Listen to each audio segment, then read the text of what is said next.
Hello there, guys, and welcome. Live. Welcome to Serve Fresh. We're here with Speech Squad, Yep, our new podcast show. it's just the two of us for now. We got Cosmic Brownie right here. Yep, that's me. We got Lean Cuisine over here. That's also me. Hey. He's apparently both of us. Yep. So today we wanted to talk about an extra special movie that just recently came out that we both really, really enjoyed. Yep. It's been a while for me. I've seen it at least a week or two ago. I don't remember the exact date. But let's go over the rules of this podcast first of all. We want to typically do this for maybe like an hour or so. But there's going to be spoilers. So if you guys haven't seen the movie and you want to like go in there without like expecting anything, then this podcast is not for you. Sorry, but you can feel free to go watch that movie because and then come and watch the podcast or hear the podcast. It's a good movie. We both recommend it. Oh yeah, great movie. Yeah. So we highly recommend this movie, and I guess we'll just start at the beginning, man. What were your first impressions? Very, very, very beginning. The movie starts. Do you remember? It's been a while. I remember. How did the movie exactly start off? It was him. It started his with life. yeah, but it started with a And him great meaning Wade. great song. Started with "Jump" by Van Halen. Oh, that's right. Yeah, and we obviously That was a good intro for a movie. Oh yeah, definitely. I loved it. It gave a really good tone to the movie to start off. Mm-hmm. It was a very good. The whole movie was very 80s and very like. That's actually one of the reasons why I like the movie. Yeah, Like, they that's did a one of lot with Back to the Future. They did a lot of, I was going to bring that up later. They put in a lot of references. That's basically a lot of this movie is references and callbacks and shout-outs and stuff like that. Like, don't get me wrong, this movie has plots and it's a story on its own. But like a whole lot of the movie is just a bunch of characters that you'll see from other franchises themselves or stories, games. You want to talk about the crossover of the century. Yeah. This is it right here for sure. So it starts with a really great, normal, typical, naive kind of character. Our hero, Wade. Yeah. He's a cool guy. Cool guy. Super into it. Lives in the ghetto, I guess, of the future. Called the Stacks. Yeah. But it's a very cool movie. So, Dustin, what were your favorite parts of this movie? Well, I like a lot of parts about the movie, but one of the things that I like the most is whenever something, like if you ever played a Zelda game and you like unlock a part of the puzzle or like you figure something out, a sort of chime will come out and it's like do do do do do do or whatever. Except this movie does the same thing, except they use Back to the Future's chimes. And I can't really replicate it. It's like, or some shit like that. But it's really cool. And like the first time I heard it, I immediately knew that it was from Back to the Future. And that's not the only thing that they actually reference towards Back to the Future. No, there's a lot. And I'm not saying that's why I like this movie is because they call Back to the Future. It's just that they use that sound. And that sound is so like engraved in my mind that I just like that part of it. Well, another thing is this is a video game movie. Would you classify it as a video game movie? What do you mean? What do you mean by a video game movie? Well, I mean, it's about a video game, the Oasis. It's not like an individual video game, but it's a world that is created like through VR, basically. Right. I mean, it's about Wade. Right, but I mean, it's his experience inside this world. Right, like it's not a movie about Mario. It's like a movie about a user playing video games. Right. But as far as video game movies have gone, there have been a lot of bad video game movies. Like what? The Assassin's Creed movie. Oh, I actually haven't watched that movie. It's awful. It's absolutely terrible. Not worth your time. But there's a lot of really bad video game movies out there, and I think video game movies are making a start now. They're kind of making a climb back into existence. With this, if they ever were. No, I think Jumanji as well. Oh yeah, that was Jumanji another great video game movie. And it's just interesting to see that we're cinemas are finally starting to respond. The Warcraft movie, that was another one that wasn't very good. This video game movie, Ready Player One, they go into a VR place called the Oasis, and it's kind of, I don't know, it's like I understand that it's a video game world, but it honestly it's kind of run like World of Warcraft. You know, like where MMO, yeah, oh yeah, it's a giant, and that's exactly what it is. It's a giant MMO thing. RPG. Yeah, It's an MMORPG. very Basically. very Sword Art Online. Have you guys seen that show or that Yeah. anime? Yes. And I don't know because I personally haven't really played World of Warcraft and I don't know too much about it. But when it comes to actually like video games, they just call back other video games themselves. Other than that, you're going to be in like the main movie is basically in a hub world, like in Princess Peach's castle. Mm-hmm. There's like a bunch of gateways you can go to actually play different video games. Like you can go to a giant casino world, you can go to a giant movie theater world. Oh yeah. Or you can go to a giant like Doom. PvP. Yeah, Doom you can go there. to Doom World, which is like a giant shooter PvP place. Which is cool, very video gamey.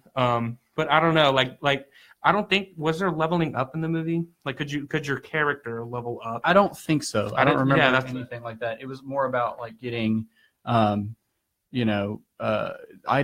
They talked about the artifacts a lot. That was a big thing. Yeah.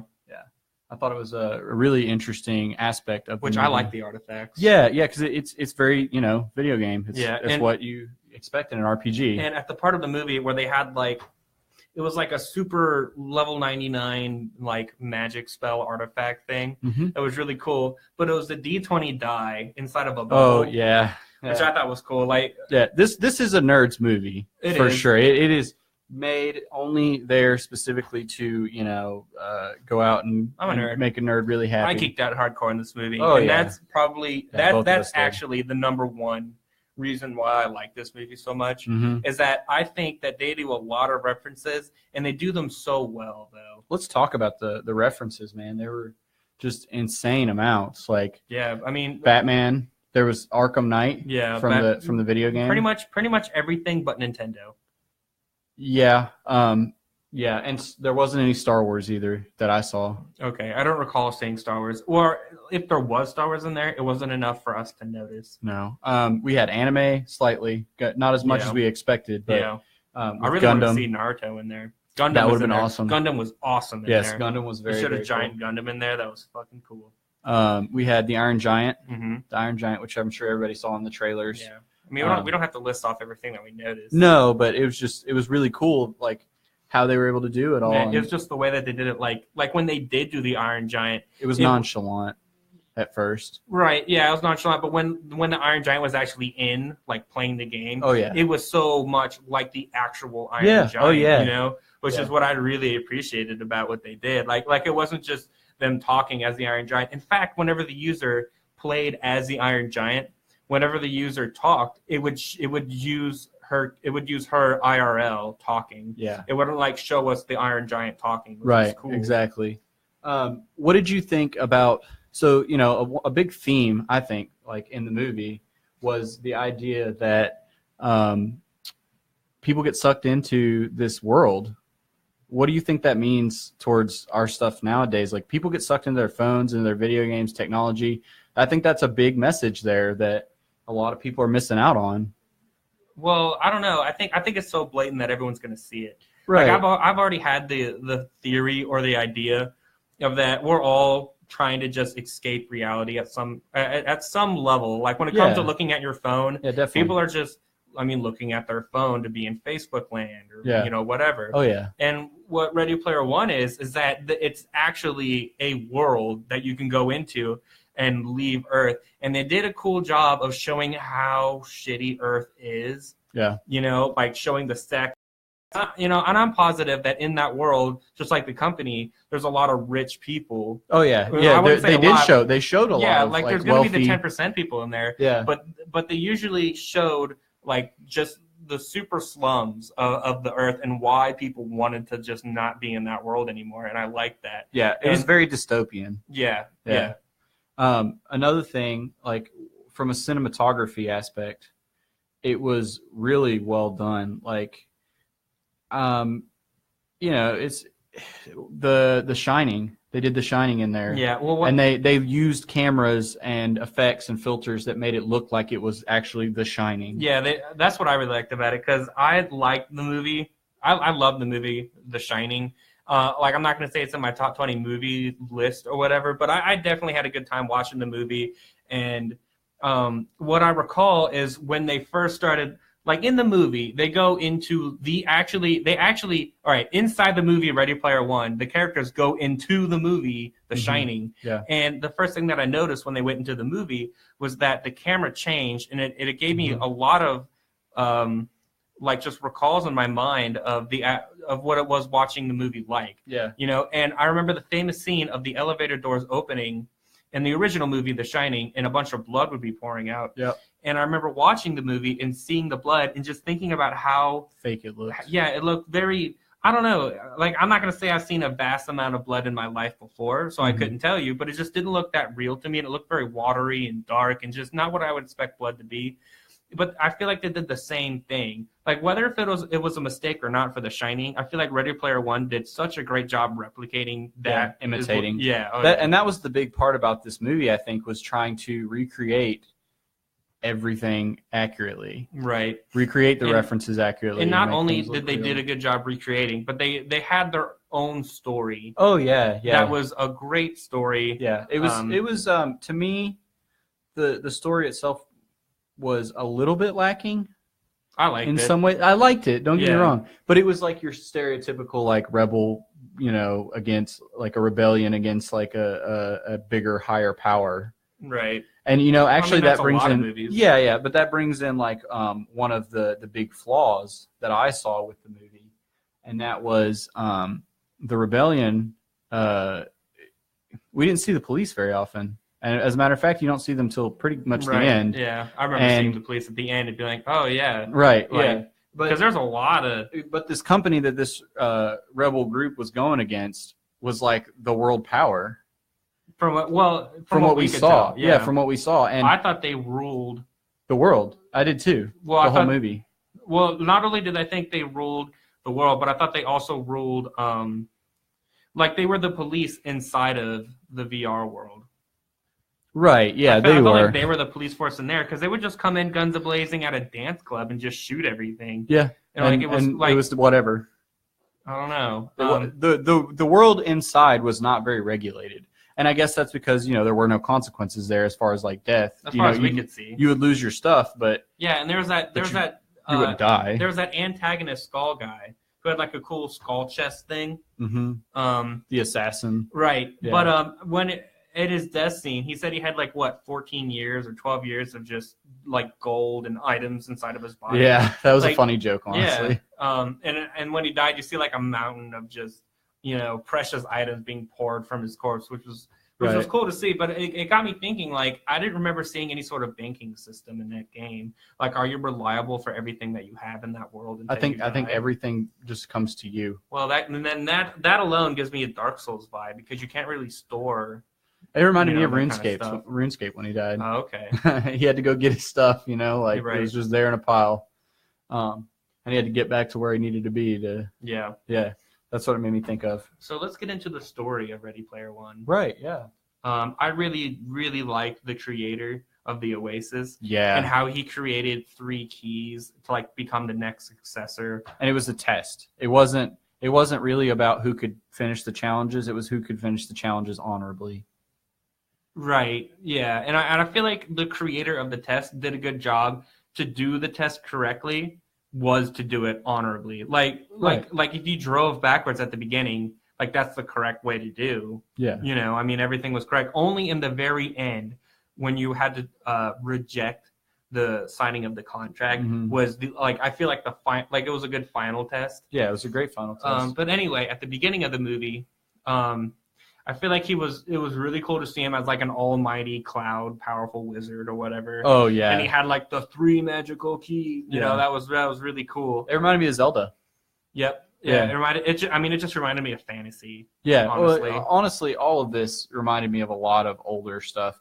It didn't really take.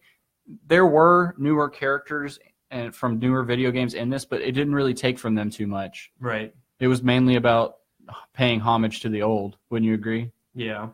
We had Overwatch and stuff like that in there, but it didn't really, you know, have a center in the plot. I don't think any of them had a center in the plot when it comes to references and callbacks. Only The Shining. I don't know. And that's just because The Shining meant so much to the wizard. The creator. The creator guy. What was his name? I forgot his name. Halliday. Was it Halliday? Yeah, it was Halliday. I feel like it was just because that movie was so important to him in the first place. That's why it was such a key factor to the movie itself. Right. Yeah, I agree. And for those of you as you're joining us, if you would like to just give us your feedback, your input, we'd love to hear it. So, right. But I really thought that this movie just captured the past really well. Like old video games and stuff. Just everything. It wasn't just old video games. We had Rubik's Cubes in there. We had, right. Just there was a lot of grenade. Yeah, it was. Oh yeah, there was everything in there, and it was just. I think that was the biggest charm of it, and that's why it focused so much on things like. I guess that's a good word to use of why I like the movie so much is just the charm. Oh yeah, of the movie. Oh yeah, it was definitely a charm kind of film. There's not much else that you could say about it at that point. For me and for who I am as a person, if you take that movie and just get rid of the Oasis and just have the plot in its core as a self, I don't think I would like the movie as much. I would still like the movie because I love the riddles of the keys, and how much just the tests themselves to get the key. I really like that. There's a whole bunch of people trying to do this race kind of thing. Mm-hmm. I really like those kind of story plots, and I like how he solved them.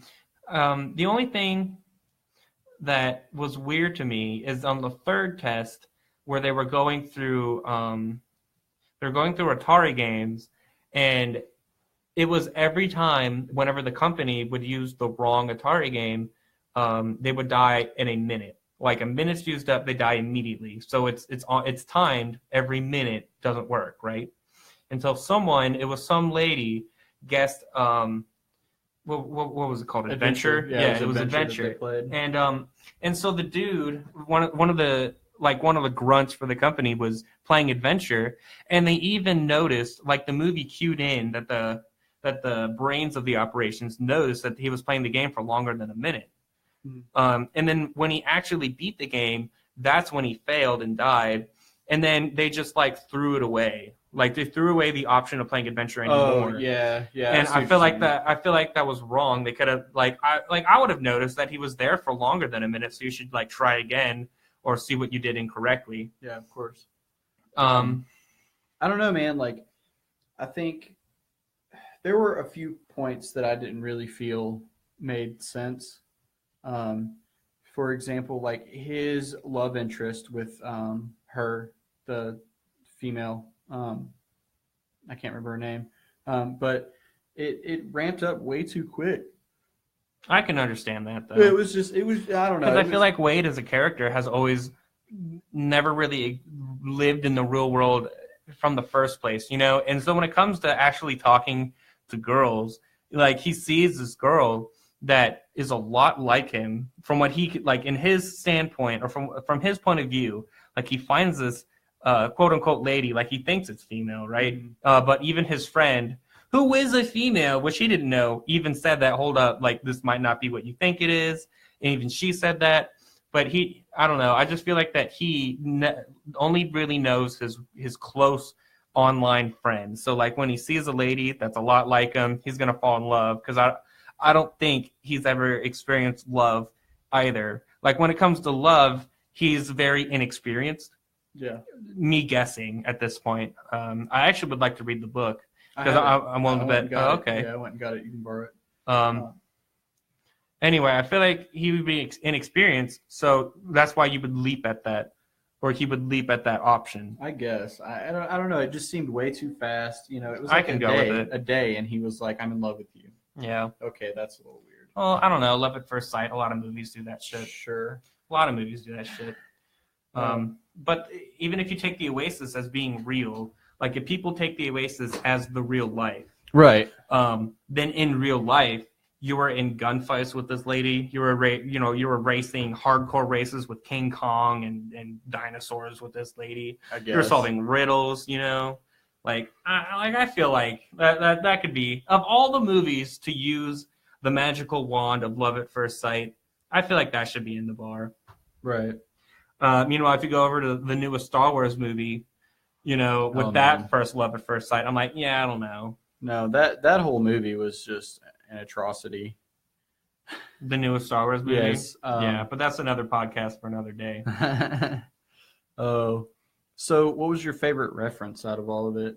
I said Back to the Future. Back to the Future? Yeah, I just like the chimes. Like, don't get me wrong, I like the DeLorean and I like all that, but just the audio cues. The subtlety. Yeah, those are my favorite references or callbacks.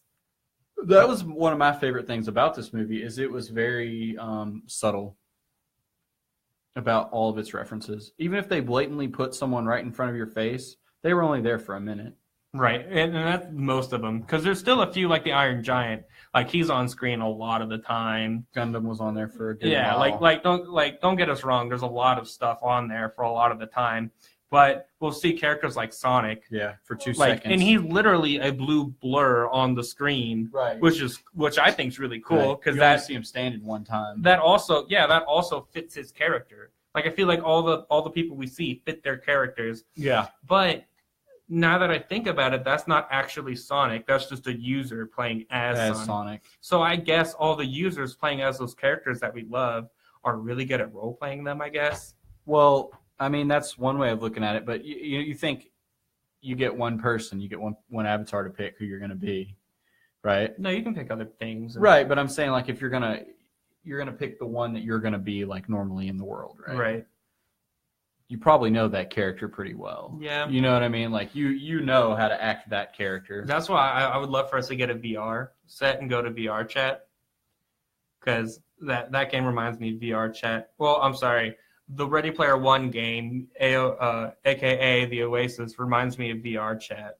Yeah. And VR chat is very basic. Very, very super basic when you compare the two with each other. But I seriously think we as a society are moving closer to Ready Player One status. Oh, yeah, definitely. Do I know if it's going to be in our lifetime? I'd say it will. Yeah, I'd say it will. Probably. Especially for how fast how rapid VR is going. Yeah. There's no way that we won't be there. I'm going to say probably, but who knows, man. Maybe we're going to get hit by an asteroid and then that's it. Maybe we'll get hit by 2 asteroids. Yeah. Well, maybe the asteroid will hit another asteroid and it'll save us and it'll be awesome. Right. Or maybe there'll be another asteroid coming to Earth, and then we'll get an oil rig crew to fly a spaceship to the asteroid and then blow it up. Right. So let's talk about things outside of this movie, like external factors. What did you think about the cast and how they acted their parts? I mean, I really like the characters. And I don't know. I guess the characters sold themselves to me so well that they just look real, I guess. Like, I don't know. I never really, whenever I think or, whenever I just talk about movies, I never really talk about the actual actors or actresses and how they do in the movie. I just think about the characters and how well did that character fit. Is there anybody that didn't fit to you? Not that I can think of, honestly. I think I liked everybody. I think the guy that I liked the least was the company owner himself. Yeah, I was going to say the villain himself was not. He didn't seem like he had really good motivations. They weren't very clear a lot of times. Like, obviously he wanted control, but right. And I think they did that on purpose then, because if he was just trying to be an almighty powerful iron fist, then if things are going to get changed on a whim and he's just doing what he wants, then that's just what it is. I think that's his character. Right. Well, for those of you just joining us, we'd love to hear what you thought about the movie if you've seen it. And if not, we'd love to hear some of your predictions, anything like that. What do you mean predictions? Well, just what they think is going to happen. They haven't seen it. Oh, if they haven't seen it? If they haven't seen it, they can tell us what they think. I guess. Yeah. I like the whole movie being about finding an Easter egg. Oh, yeah. Because I myself love Easter eggs in video games. Right. Well, I mean, Easter eggs are a huge thing nowadays in film, too. Yep. Like, you think about, like, the Marvel Cinematic Universes, like, set that off. Right. Or Fight Club. Fight Club's a big one for Easter eggs. Yep. But I really liked the third test was about finding the first ever Easter egg in video gaming, which I really liked. And me, as a gamer, I already knew about that Easter egg going into the movie. And I saw that coming once Adventure started being played. And me seeing that coming, I just really liked where it was going and how it was done and how everyone was watching So the predictability of it didn't ruin your experience. No, not at all. And I remember seeing the previews of this movie and seeing the races, like the race scenes, and like getting hyped up like it was Spy Kids 3D. Because that was a cool race scene in that movie when I was little. There's another bad video game movie. Yeah, well, it was the best at its time. At its time, it was the best. If I could remember as like a 10-year-old or however old I was when that movie was out, I really liked that as a video game movie. I thought it did a good job. But I don't know. Maybe we're going to have to rewatch it. Who knows? Maybe that's the next podcast, the Spy Kids 3D. Well, how do you think this one stacked up to other video game movies you've seen? I mean, I liked it. I really liked it. I'm saying, are there other ones that compare? Are there other ones that I don't know. Don't come, like none of them come close? What do you mean by come close? Like as good or bad? That you liked it or that it felt similar? Anything? Yeah, I don't know. I guess I haven't seen that many video game movies. I know that there's one that's what is it called? Action Jack or something. It's like a first-person shooter dude.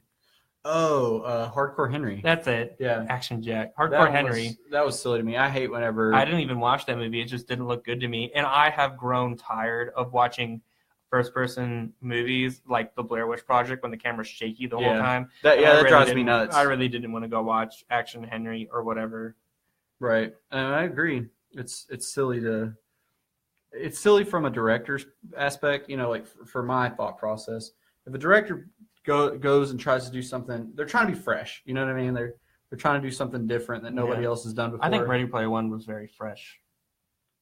I think it was very fresh. And I think it was pretty fresh. And I think what helped is that I think that they're one of the first people to do something like what they did. What do you mean? Like in a video game standpoint when it comes to references.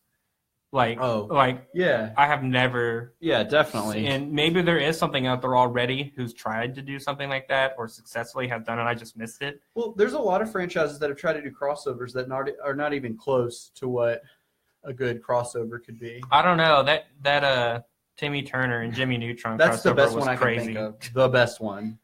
Because I've seen the Teenage Mutant Ninja Turtles and the Power Rangers team up, and that was dumb. Oh, that'd be kick-ass. It was dumb, dude. I'd watch it.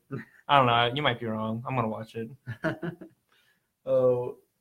Speaking of like crossovers, what kind of crossovers did you like? I can't think of many that we've seen. There's a lot that we would like to see. There's been a lot of fan-made stuff. Right. Like I know for a fact that every DC and Marvel fan out there would love to see a DC Marvel showdown. Yeah. But that'll never happen. There's no way. Yeah. DC's like gonna Coke win. and Pepsi getting together to make RC. It's okay. DC's gonna win. Yeah. Everyone knows, which is sad. Yeah, because Superman's too OP. Superman is too OP, but Marvel has their OP characters too. Like Superman OP? Oh yeah. Really? Yeah, definitely. Okay. Captain Marvel. Actually, was there Marvel in Ready Player One? Was there any, or even DC? Oh yeah, that's right. There was Batman. Arkham Knight, Batgirl. So DC was in Ready Player One, but what about Marvel? Because Batman was in there. Well, Disney owns most of Marvel's stuff, so that's probably why. Was Disney in Ready Player One? I don't think so. No, I don't remember seeing anything Disney. So when it comes to what Ready Player One showed us from characters and people, is pretty much I haven't seen anything Nintendo-wise or Disney-wise.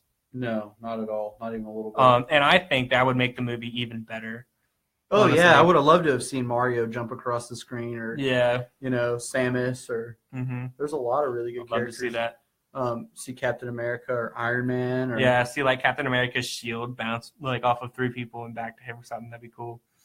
But I mean, they could only do with what they had. Obviously, it's not their fault that those weren't there. It's really on, Disney and Marvel, or not Disney and Marvel, Disney and Nintendo for letting them have or not have those rights. So back to Ready Player One, I remember that we commented earlier that the police showed up at last second.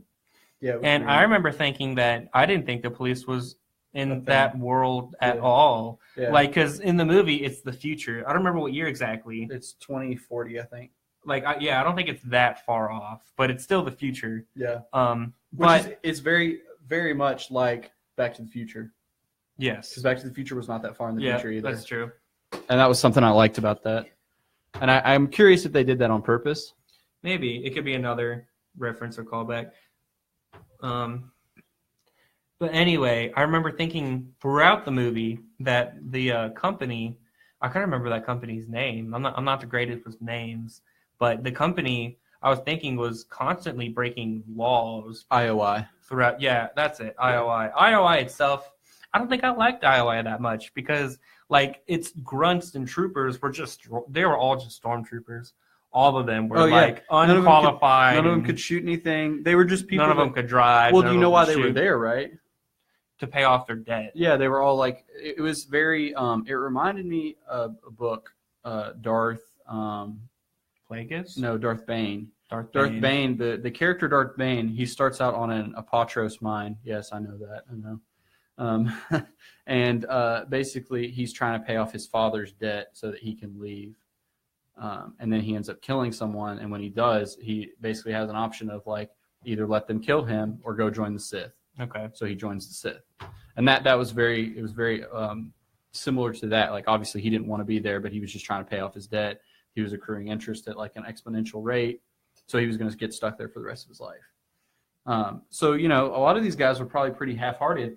Like I know the scientists or, you know, experts, the research people. The brains. Yes. They were super excited when the main character won. Yeah, they were. Even though I think everyone's excited except for the villain. Except for Top Dog. Right. He was the only one that we saw any issues with. Very selfish. Yeah, he was. And I he didn't sell me on his performance, the actor. Yeah. No, not at all. Like he just seemed half-hearted. I didn't like how cowardly he was. I liked how cowardly he was because I feel like I don't know. I feel like that's what a toxic leader would be like. You know, like he would send people out instead of himself to go fix problems. Oh, well, it's not that. It's just the way he was. He was very, like he didn't seem like he really wanted it to me. Oh, I mean, it seemed like he wanted it to me. I guess. I mean, he get a level 99 spell artifact. Like, that's pretty hardcore, dude. But he didn't go do it himself. Yeah, but he got it. Like, that's what he did. And that's just his position. He's in the position to not do anything. And just pay it. Yeah, just have it done for him. And that was a huge thing that they talked on thematically, was just the idea that, you know, there's a huge gap in wages, and it's interesting. Oh, yeah. Yeah, like totally different classes. Right. But you didn't see any middle ground. You never saw any middle class. It was either we're poor or we're super rich. I think the poor is the middle class. You think there's poorer than that? Oh, yeah. People who can't even get the headset or, you know. I don't remember seeing anything like. I remember seeing like. Because we were watching the middle class. Right, but I remember seeing people like on the streets that were walking around with that headset on. Like, I mean, I'd walk around the street with that headset on.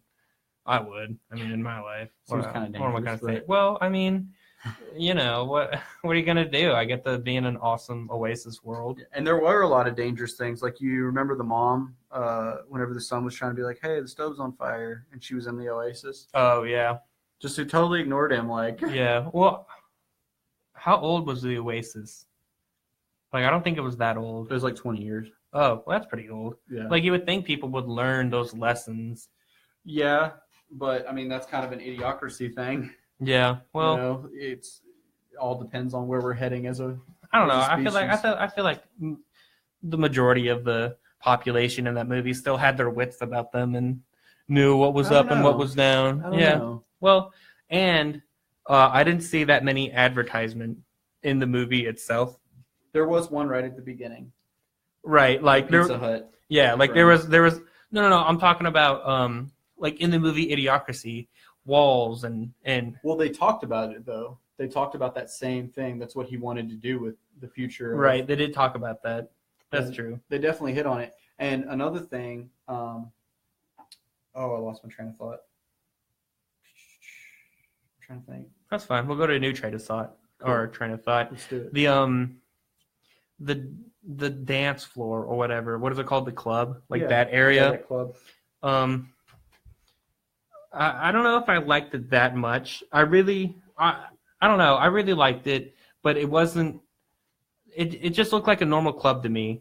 Honestly, it looked like a normal club to me. It didn't look like the Oasis. The only thing future to me inside the club was the pit. Yeah. Or whatever, where people could like float. Mm-hmm. You know. Mm-hmm. Other than that, it was just people at a club. And I'm okay with that. I am so okay with that because that's what online gaming is now anyway. Like you get your character and you go to a club, and it's just a club replicating what a real life club would be like anyway. You know. Right. Yeah, I agree. I don't think many people noticed, but the lady's dress turned into pants when the dance-off started. Yeah. I thought that was a nice little nod, or not a nod, but just a nice little switch. Well, it was like they went to Boogie Fever all of a sudden. Right. Or what is that? What is it? Saturday something or other. Saturday Fever? I don't know. It's another movie. I don't know. Sunday Fever, Monday, Tuesday, Wednesday. One of the Happy fevers. Days. It's one of the fevers. But yeah, I thought it was a really intriguing movie, and thematically, it really brought up a lot of problems in our world. I thought. What do you mean in our world? Like in the world? world? Yeah, like it replicated our world in a way that showed. It like took problems that we see in our world today and accentuated them and made them worse, so you could see that they are problems. Like what? Like I said, like the immersion, like they were so immersed in what they were doing that they couldn't even pay attention to the real world. I see. Or the poverty gap, or I'm trying to think. There's another really big one that it totally left me. Well, I think that's part of the VR world thing is that you're just trying to leave the real world. So if you're making it worse, people didn't really care. Like kind of like how the stacks are being, or what is it called? It's called the stacks, right? Yeah. Yeah. Well, that was the thing they had talked about, is that people had given up on fixing problems and just went ahead and like left things to be the way they were. Yeah. They just went ahead and like. Yeah, and I like that about the movie. I like that about that being a plot point. Yeah. Oh yeah. Another thing that they really pointed on at the end was they had stated like Tuesday and Thursdays when they got to make their own rules. Yeah, that was their fix. Right. That was their fix for that problem. Is like, okay, I don't think that would fix the problem. I don't think it would either. Actually, I would think that would make most of the population, if not all of the population, angry at them. Yeah. Well, they said it was less popular. It was a less popular idea, but. You know, they said that was a very nice way of putting it then, because I feel like there'd be riots about that because the people are, you know, they're sucked in. Yeah, they're living that life. by the minute. They're always in the oasis. Yeah. So if someone was to take 2 whole days out of your week and not be in that world, like I feel like people would riot about that. Honestly. Right. Well, I mean, is that much? I don't know. I saw a lot of idiocracy in this. I didn't see that much Idiocracy. I did. I thought it was more subtle about it than Idiocracy. It wasn't like, we're going to make everyone stupid. It was just like a lot of the same problems, which I think is interesting that these movies, come from 2 totally different, times, and they're both trying to address the same issues as if those issues are occurring. Right. You know what I mean? Like, and like we never saw like, very similar to like President Camacho in Idiocracy. We never saw like there wasn't a president or a political figure or anything like that. We had that's why I thought the company was just like the government itself. Right. Well, like Halliday, he was like a god to them. Like they even said that in the movie. They were like, he's like the god of this movie. Yeah. Is it just because he's rich? No, it's because he created the Oasis and they love the Oasis. Oh, I'm sorry. I was thinking of Halliday as the company owner. No. It was right. I totally agree with seeing him as the creator of the world. Yeah. Yeah. No, I get that, and I actually like that about the movie. And well, so to me, like Halliday before he died was like their president. He was their President Camacho. He was just a famous guy who had really big influence there, and so people like just followed what he said. Didn't matter what it was, they just followed it. When it comes to the Easter egg at the very end, I mean, the kind of Easter eggs that I like as a player myself is that I like the Easter eggs when they have meaning behind them. Yeah. And so with this Easter egg, like even in the adventure Easter egg, they would say that this Easter egg isn't to give you any bonuses or lives or points or anything. It's just to see the creator of the game. And that's exactly what the movie did, is that you see the creator of the game. Yeah. And in fact, you see kid version of him, adult version of him, and online god wizard version of him, which is cool. But what I didn't get is when Wade was in the apartment he asked, like, are you a program? And he was like, no. Oh yeah. And then he said, what are you? And then he said like something super like vague. I don't think he answered. I think he was just like, see you later, man. Yeah. Like that's something I didn't understand. It didn't compute for me either. I didn't understand exactly what was going on, and I wonder if that's a movie translation from the book that didn't go over so smoothly. Mm-hmm. Like, I wonder if the book would make it any different. Right. I don't know. It might have. I started reading the book, and there's some really big differences in it. Oh, yeah?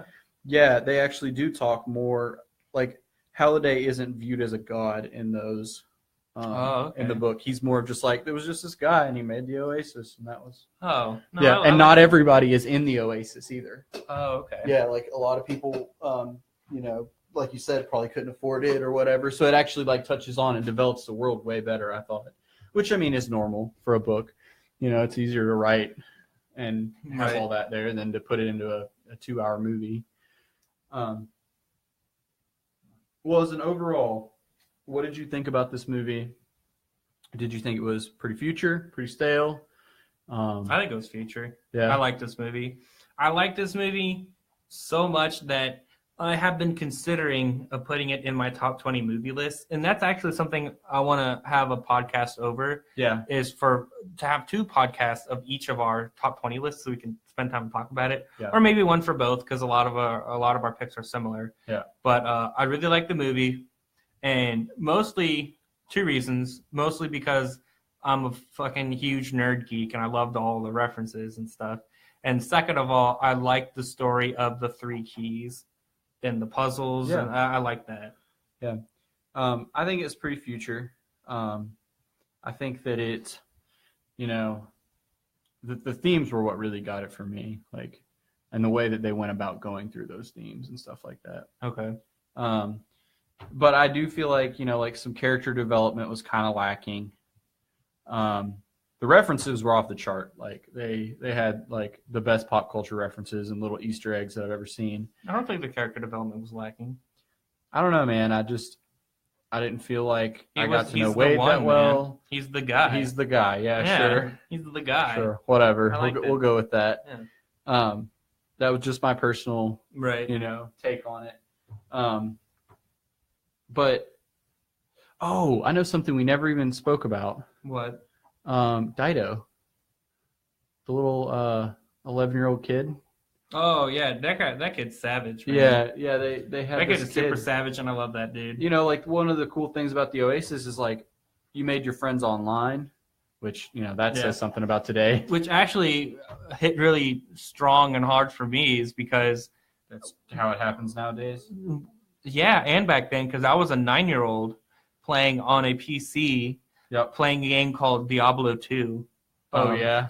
Yeah, and I would play the game, and, like, I was pretty bad at those games at that, because I don't have a lot of experience. So, of course, I wasn't some, like, 11-year-old prodigy like Dido is. Yeah, Dido was he was badass. But I just would play online with other people, and they would have mics, and I would realize that these guys are like up to 30-year-olds or, whatever. Yeah. And I was the youngest kid playing the game. And so now, currently I'm a 21-year-old, and I'm seeing an 11-year-old play this super awesome ninja in the Oasis. I'm like, good for you, kid. Yeah. Oh, yeah. And he was doing it way better than anybody else could. Yeah. Good for you, man. Yeah. I don't know. Spielberg did a good job with this movie. I liked it. I liked it a lot. So future, we say. Yep. If you had to rate it on a 1 to 10? Oh, shoot, dude. I don't know. I'll have to ponder over that one. It's definitely above a 6. I give it a solid 8. It's above a 6 for me, but I don't know what number to hone it in on. 7, 8, 9. I don't know. I give it an 8. Yeah. I think it's definitely worth going to see, guys. Well, let's give it an 8. Stamp it on. The Serve Fresh seal of approval. Yeah. So check out the movie. If you have already, check it out again. Yeah. It's worth twice the watches. This will be up on our YouTube channel, this podcast here. We also will be doing a lot more podcasts in the future. Let us know what you guys think of this podcast. Well, if you like it in general, good or no. Like, if we should even make more of these at all. Right. Let us know. Or if you have other topics that you would like to hear about. Yeah, if yes, let us know what would be cool to talk about in the future, because we're just going to keep talking about what we'd like to talk about, and that's games and movies and stuff. Yeah. So like, comment, subscribe to our YouTube channel. If you want. Served Fresh. Yeah. We don't peer pressure here at Served Fresh Studios. Of course not. Share if you want, and leave us a little comment about, you think we're garbage. You think we should never do this again. That's cool. Yeah. You think you liked it. You think you want to hear more on a particular topic. Let us know. Yep. Till next time, I am Cosmic Brownie. I'm Lean Cuisine. And this has been SquadSpeak. SquadSpeak. Peace.